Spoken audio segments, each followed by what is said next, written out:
ఇది నిజంగా బీటెక్ పిల్లలకి టెక్నికల్ నాలెడ్జి లేదు. నేను అందరినీ తప్పు పట్టద్దును. నేను అనేది ఏంటంటే ఐఎమ్ నాట్ జనరలైజింగ్. కొంతమంది వాళ్ళకి ఏ నాలెడ్జ్ లేదు అధ్యక్ష. వాడు ఎందుకు పనికి వస్తాడు భవిష్యత్తులో? కనీసం కమ్యూనికేషన్ ఉండదు, తర్వాత సబ్జెక్ట్ నాలెడ్జ్ ఉండదు, వాడు ఏం చేయాలో తెలియదు.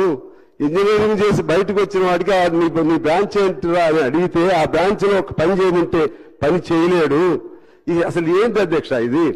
ఇది ఇటువంటి చదువులా మన చదువులు? దీనికి సంబంధించి మనం దీనిలో కూడా లోపమే అక్కడ. నీకు మన ప్రైవేట్ ఇంజనీరింగ్ కాలేజీలు అలాగే ఉన్నాయి, ప్రభుత్వ ఇంజనీరింగ్ కాలేజీలు కూడా అలాగే ఉన్నాయి అధ్యక్ష. ప్రభుత్వ ఇంజనీరింగ్ కాలేజీలో పర్మనెంట్ వాళ్ళు లేరు ఇప్పుడు.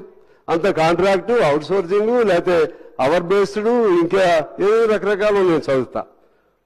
ఒకే జాబ్ చేస్తారు, ఒకే తరహా ఉద్యోగం, ఒకే తరహా టైం ఉంటుంది, కానీ విడివిడి పేర్లతో. అంటే ఏంటి? జీతం తక్కువ ఇవ్వాలి. This exploitation is not being done only by the private sector, it is being done even by the government sector అధ్యక్ష. దీన్ని